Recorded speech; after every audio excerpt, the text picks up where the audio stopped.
But first tonight, as you have likely seen, in the first quarter of the NFL's Monday Night Football game last night, a player for the Buffalo Bills called Damar Hamlin collapsed on the field.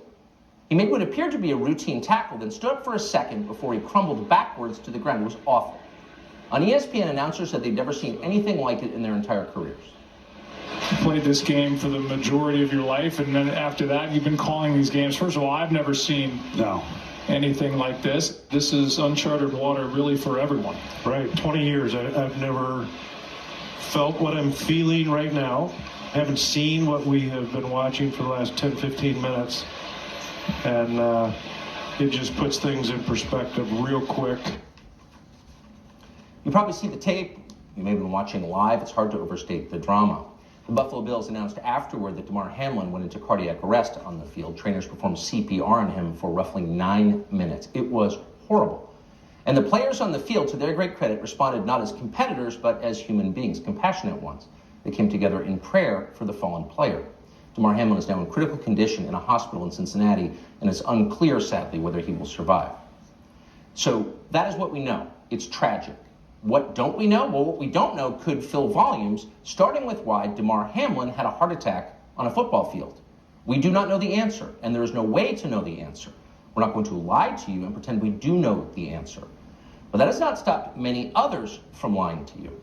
Hamlin was still lying on the field receiving CPR when self-described medical experts in the media, people with no demonstrated medical ethics at all, effectively witch doctors, decided to use his tragic, life-threatening injuries an opportunity to spread still more propaganda about the COVID shots. It could not have been the shot, they told you. Shut up. But they're lying. They don't know that. They don't know anything more than we know, which is effectively nothing. We can't say it was the shot. We can't say it wasn't the shot. We don't know whether he got the shot. We don't know, and neither do they. So why are they telling you they know something they don't? Well, it's not the first time, of course.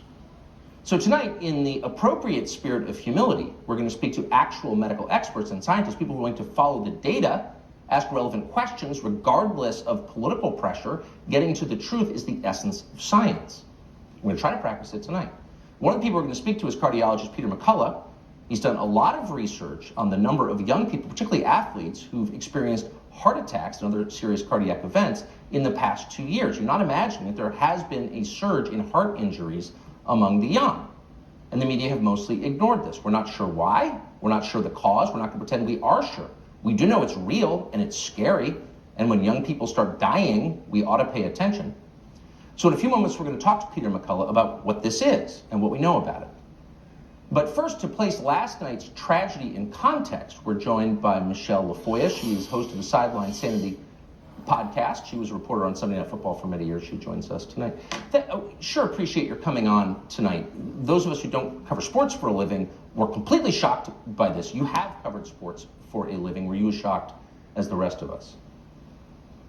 Of course I was. I've seen a lot of injuries over the course of my close to 3 decades covering the NFL, and they've ranged from spinal to concussion to we covered a coach once who collapsed at halftime. We didn't know, again, if it was life or death. We really didn't know, and we had to cover that story. But nothing like this, and everyone has said it. No one's ever seen anything like it. When you've got a player lying on the field who needs CPR because his heart has stopped beating, that's a terrifying visual. And even more so were the faces of all of his teammates and the players on the Cincinnati Bengals also. I mean, everyone was so distraught. And I'll tell you, they had a much better view and feel of what was going on down there than any of us watching at home. It's a very different environment when you're right there, feeling it, sensing it, watching it close up. So you told us, I think, 2 relevant and important things. 1, this is not normal. You've done this all your life. You were shocked by it. This doesn't happen all the time. And 2, the players responded as human beings with great decency and reverence for the tragedy they were watching. They prayed. They didn't do anything but that. I felt that was so impressive. I mean, you cover these guys. Were you surprised by that? Not at all. Not at all. These guys are brothers. They spend so much time together. They're working with each other toward a common goal. They have relationships that we could only hope to have in places like Congress and academia and sometimes even in families. These guys are brothers. They do anything for each other. And so, and then there's the mutual respect among teams. Everyone knows what it's like to get injured, to get hurt, but to watch this, a 24-year-old, I mean, it really wouldn't have mattered if he was 25 or 22, but the fact is this is a young, strong, seemingly healthy man, and you're right to point out we don't know anything more about his background and we shouldn't speculate. But to watch this young, strong player go down in such a way that was clearly, it was not the effect of the hit, it was cardiac, it is really something that they could not get past. And clearly they could not go on with the game. That would just not have been right, and it wouldn't have been possible for any of them to be mentally able to function out there. Yes, there was great decency on the field from my perspective, and it was just heartening to see that, and I appreciate your take on this. Michelle Tafoya, thank you so much. Thank you. So as we told you, after Damar Hamlin collapsed on the field last night, trainers rushed and began administering CPR almost immediately and continued doing that for about 9 minutes. Ultimately, an ambulance took him off the field. So a lot of people are asking a simple, almost procedural question: is it unusual to perform CPR for that long, and what does it mean for the prognosis of Mr. Hamlin? Joining us to assess this is Dr. Marc Siegel. Doctor, thanks for coming on. What do you make of what we saw? Tucker, thanks for having me. Obviously, America's praying for Damar Hamlin tonight. A man of great courage, by the way, who rose up from poverty and showed great courage in what he's accomplished in life. And he also, by the way, has been fundraising for his town where he grew up, McKees Rocks. But what happened to him on the field? There's more we don't know than what we do know. We don't know if he has underlying heart problems yet. We don't know, to your point, whether oxygen flow to the brain was interrupted.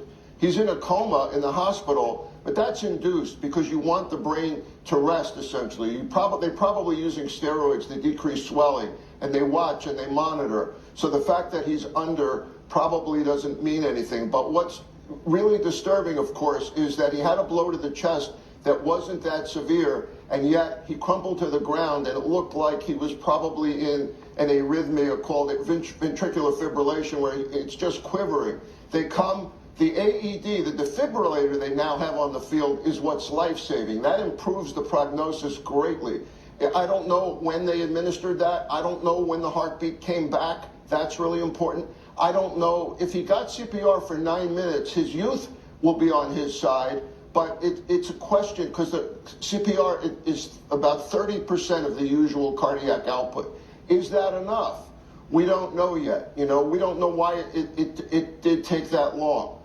He's brought to the hospital. Again, I'm watching the brain more than the heart. They're saying his vital signs are now stable, that he's stable, he's back in a normal rhythm. We're hearing that much.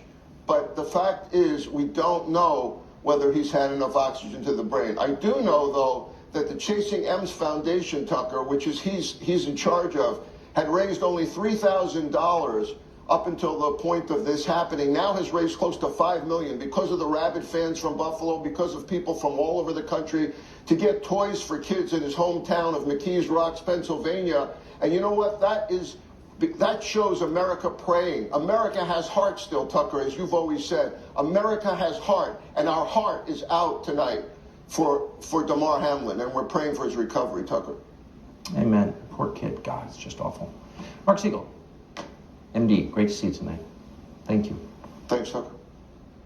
So as we've said multiple times, and it's worth saying because it's a sign of respect for the man tonight in the hospital, we don't know exactly why Damar Hamlin collapsed last night. But at the same time, there are concerns about cases like this. Young athletes collapsing on the field of heart problems. And there has been a dramatic increase in this. You're not imagining it. So what is this? Cardiologist Peter Macculough and researcher Pangis Polycretis looked into this trend in European sports leagues. They found that prior to COVID and the COVID-19 vaccines, there were roughly 29 cardiac arrests in those European sports leagues per year. Since the Vax campaign began, there have been more than 1,500 total cardiac arrests in those leagues, and 2/3 of those were fatal. Does that prove something? We don't know. But you should know that. Dr. Peter Macculough is a cardiologist. He's also the author of Courage to Face COVID-19. He joins us tonight to assess. Doctor, thank you so much for coming on. So this is one of those phenomena that people who use social media are aware of because there are videos of it floating around, but I don't know when the last time I heard, if ever, an American public health authority address this directly and tell people, what is this? Is this real? Tell us your findings from your actual study on this. The concern here is that athletes at a professional level, Tucker, are carefully screened for underlying heart disease. The leading cause of sudden death on the playing field is hypertrophic cardiomyopathy. The athletes are screened for this. There are rare conditions, genetic abnormalities in heart rhythm that can present. But sudden cardiac death should be a very unusual phenomenon. And as your report indicates, it's extremely unusual in the NFL since the high level of scrutiny. There's a differential diagnosis that doctors go through when this happens. I watched it live and then I watched the replay as a cardiologist. To me, it looked like he made a hard tackle. There was head and neck impact, but he got up, he clapped his hands, and then he fell over backwards. It looked like a primary cardiac arrest. Everything that was done on the field looked perfect. I think the duration of CPR resuscitation is going to be in a window where he can have neurologic recovery. The issue is what caused it. And the concern based on our research is that COVID-19 can cause myocarditis or heart damage. The heart damage in some cases can be asymptomatic and the initial presentation can be a cardiac arrest. There's other things in the differential, genetic abnormalities of heart rhythm disturbance, hypertrophic cardiomyopathy, a spinal cord type of interaction with the heart. But I think the leading concern here is vaccine-induced myocarditis if indeed he's taken the vaccine. And boy, the family, the Bills doctors, and the current doctors at University of Cincinnati Medical Center have a public health obligation to tell us if he's taken the vaccine. I think that's fair in the coming days. Now, the CDC, it seems to me, since the absolute numbers of heart incidents among young people are dramatically up across the West, and the CDC, as far as I know, has not been honest enough to address this. They sent out a tweet the other day saying, you may be struggling with blood clots if you're a young athlete. I don't remember athletes struggling with young blood clots. It seems to me like they're trying to tell us this is normal. Is it normal for young athletes to have life-threatening blood clots?